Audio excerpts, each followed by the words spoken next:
تو اس نے کتنے فون کیے تھے پاکستان کو کہ آپ جوابی ایٹمی دھماکے نہ کیے نہیں؟ ہاں نواز شریف صاحب کو، صحیح ہے. تو ہم نے بات مانی تھی، نہیں ہاں نہیں اس کے باوجود سروائیو کیا. کیا. ہم دنیا کے ایک وقت ایٹمی دھماکوں کے بعد دنیا کا موسٹ سینکشنڈ کنٹری رہے ہیں.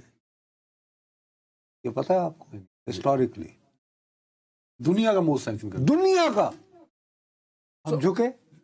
نہیں نہیں اچھا نہیں، اب اس وقت تو ہمارے پاس ایک بہت بڑی سالڈ گراؤنڈ ہے ہماری. اب وہ اس طرح کی صورتحال نہیں ہے کہ ہم تیزی سے دیوالیے کی طرف ٹائم بڑھ ختم ہو رہے گیا. ہیں. لیکن دوسری ایک صرف بات کر لیں، ہمارا باقاعدہ دفاعی معاہدہ ہو چکا ہے سعودی عرب کے ساتھ.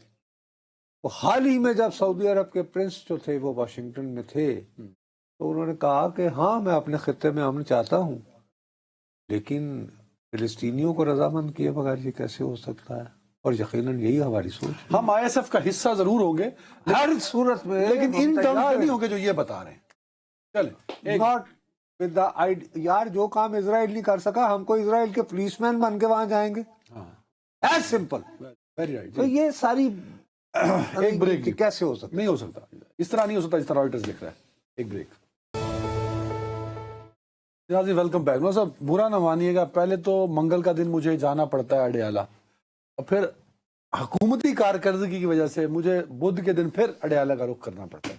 اب گزشتہ رات جو لوگ بیٹھے تھے پاکستان تحریک انصاف کی قیادت، عمران خان صاحب کی بہنیں اور دیگر کارکنان عمران خان صاحب سے ملنے کے لیے، اور ان کی تعداد سینکڑوں میں تھی، ان کو اٹھانے کے لیے کو رات گئے جو ایف آئی آر کاٹی اس میں وہ 2-2:30 بجے کا ٹائم لکھتے ہیں، ان پر پانی پھینکا گیا، واٹر کینن رات کی سردی میں، اور اس میں بھی کوئی انہوں نے کیمیکل ملایا ہوا تھا جس سے ان کو جلن ہو رہی تھی اسکن پہ اور آنکھوں میں، اور شدید طرح کا ایک آپریشن کیا گیا ان کو سب کو وہاں سے ہٹانے کے لیے. او بابو بات یہ ہے کہ جس وقت ہم اپنا پروگرام ختم کر رہے تھے تو غالباً میں نے تمہیں کہا بھی تھا، میں نے کہا یار بیٹھے رہنے دو.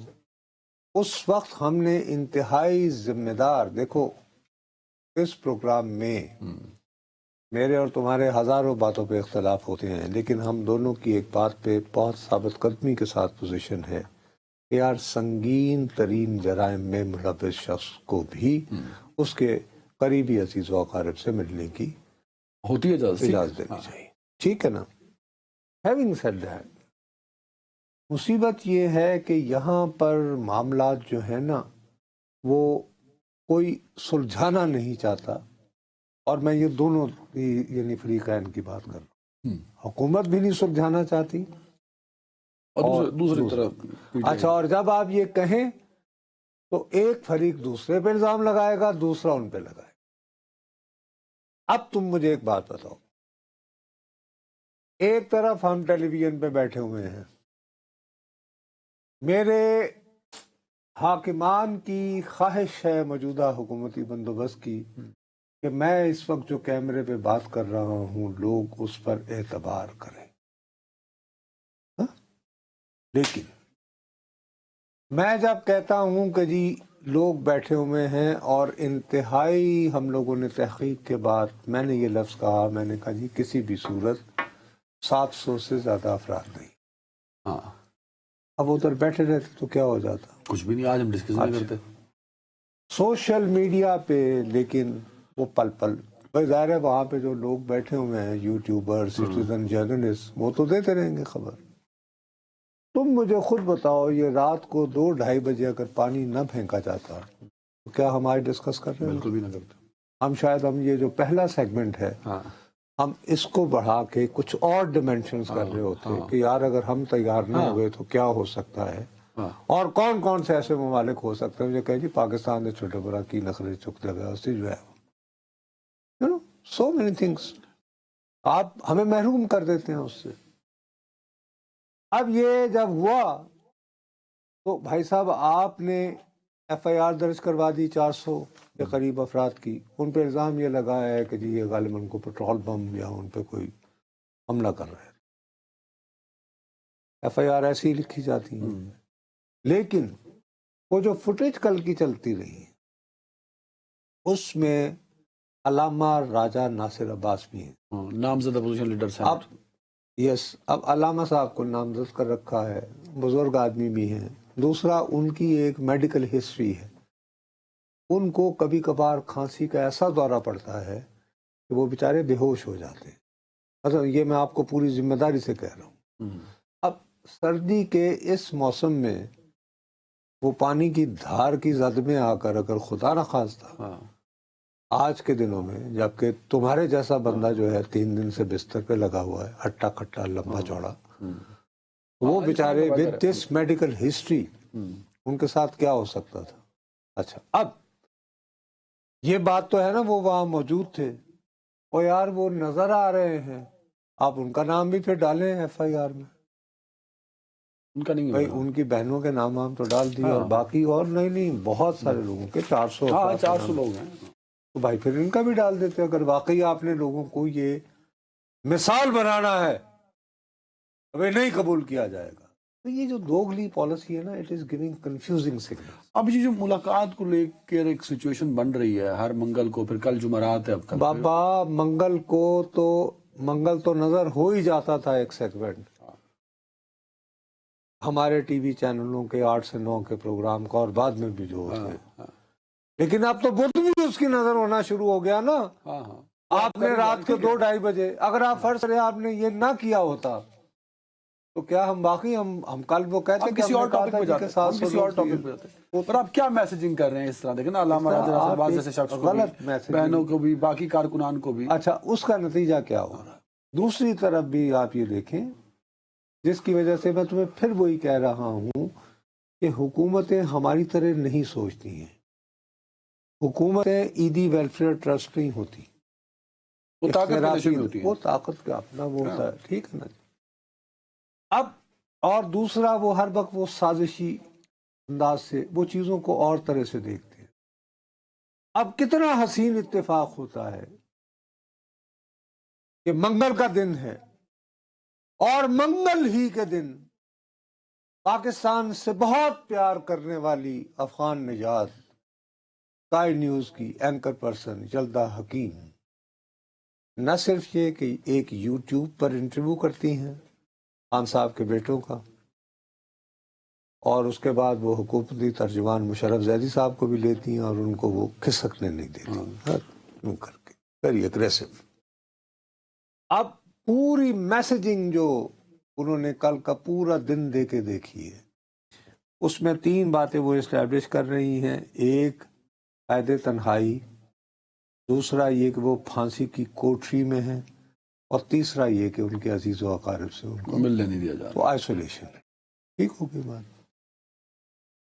اب ان کی اس میسجنگ کو سوشل میڈیا پر کم از کم میری آخری اس تک، تم ابھی بھی یوں کر کے کھولو نا، ہر کیونکہ الگوریدم وہ ہوتا ہے نا، آپ یوں کر کے جاتے ہیں ٹک ٹک، ہر تیسرے پہ، ہر تیسرا کلپ کو اس پہ تبصرہ کر رہا ہے، یہ کر رہا ہے. تو یار آپ نے تو باقاعدہ جو ہے ایک نیریٹو دے دیا نا.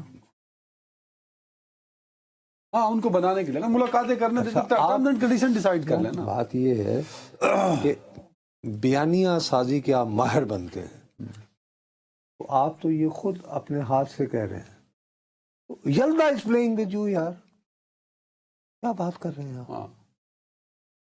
ٹھیک ہے، اور آپ کے پاس ان کو ایون یلدا کو کاؤنٹر کرنے کے لیے بھی آرگومنٹ نہیں آپ کو. نہیں، اس لیے کہ ارے ایک سیدھی سادی بات ہے، میں ایک بات پر جو ہے میں بالکل حکومتی موقف کے ساتھ اس وجہ سے اتفاق کرنے کو مجبور ہوں، کوئی چاہے جو مرضی کہتا رہے، کہ یہ کیسے ہو سکتا ہے کہ عدنان حیدر جیل میں ہے اور اس کے نام سے بلو ٹک کے ساتھ ایک ٹویٹ آ جاتا ہے، اور وہ آ جاتا ہے. ابھی کیسے آ گیا؟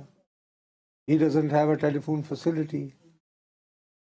کیسے آ رہا؟ وہ تو جب حکومتی ترجمان، دیکھیں یہ بڑا اچھا آرگومنٹ ہے، حکومتی ترجمان کو چاہیے نا. مسئلہ یہ ہے کہ اس ملک میں نا جس کو انگریزی آتی ہے وہ دانشور ہے. میں اس بات کے خلاف ہوں. اگر یلدا اتنی سیانی اور انٹلیکچوئل ہے، اس کے سامنے بیٹھ کے آرگومنٹ کیوں نہیں دیا جاتا کہ ہم ملاقاتیں کراتے ہیں؟ وہ ملاقاتیں اس ملک میں سیاسی انریسٹ پیدا کرتی ہیں. ایز پر jail manual and jail rule, کوئی بھی قیدی، وہ بھلے سیاسی قیدی ہو، وہ سیاسی بیانیہ نہیں بنا سکتا بیٹھ کے. عمران خان صاحب کی ملاقاتوں کے بعد ملک میں سیاسی بیانیہ بنتا ہے. تو میرے جیل مینول تو یہ کہتے ہیں. اب یلدے کیا پاکستان کے قانون کو تو وائلیٹ نہیں کر سکتی نا. یہ آرگومنٹ تو ہے.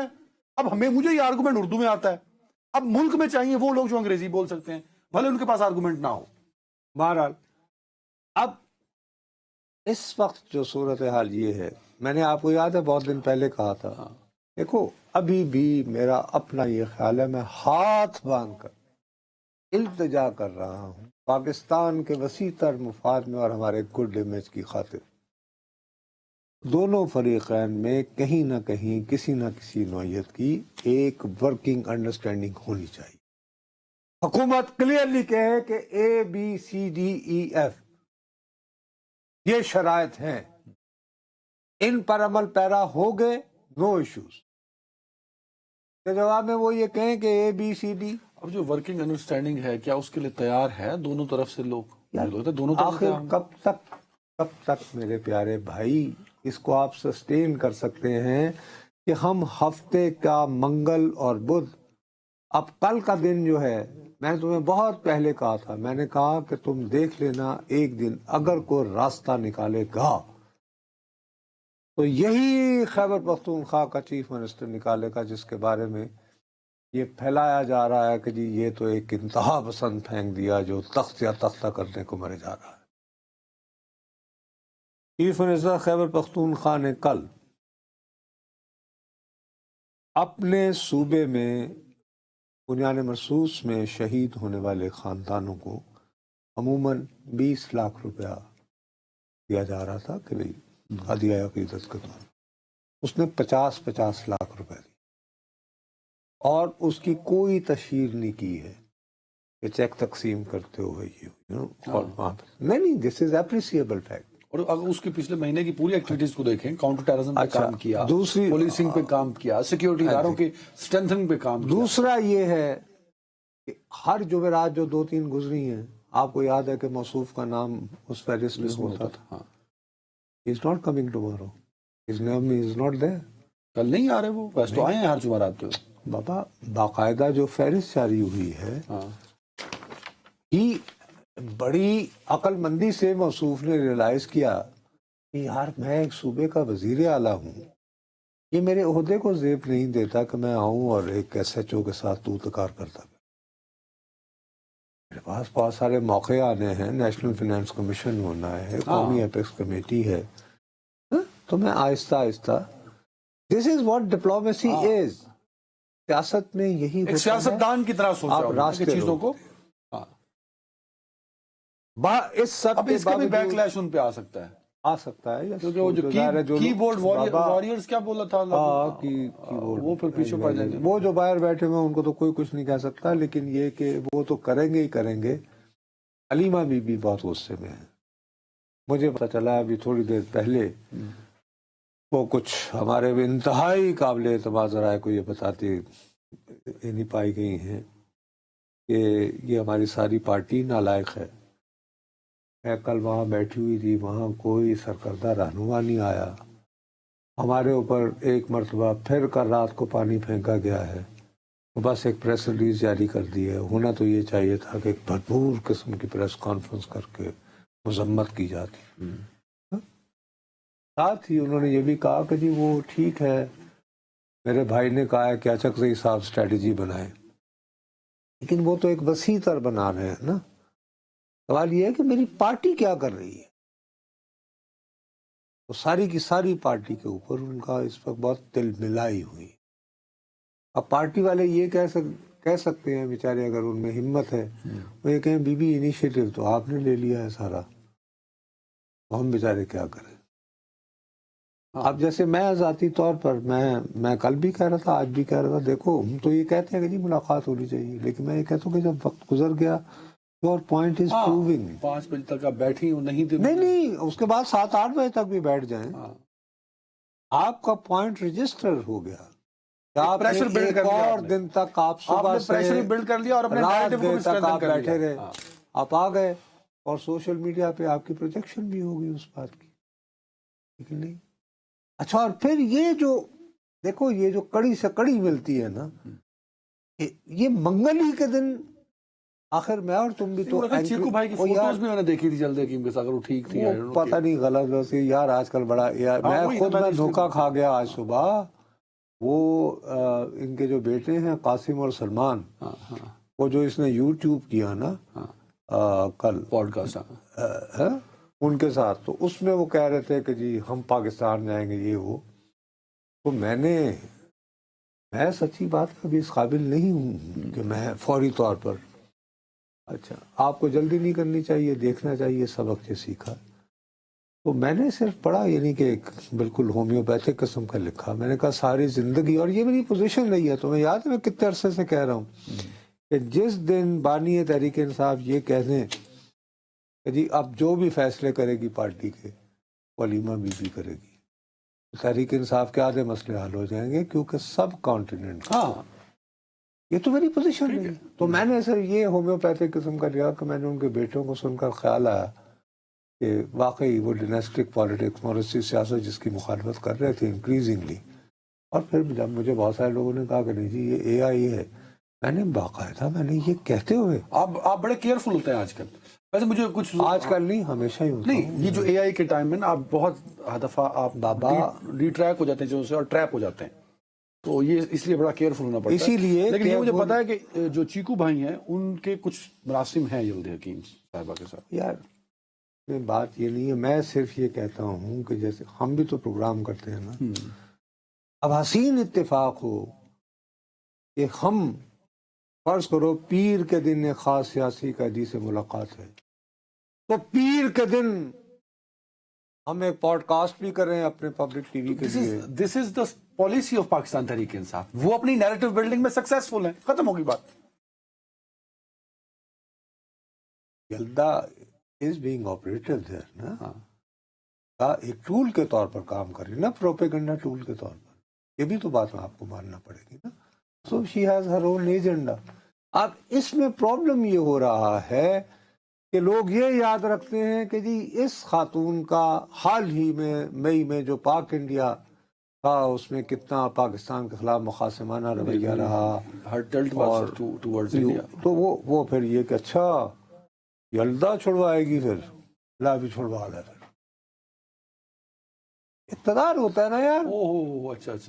اچھا اسکائی نیوز یلدا.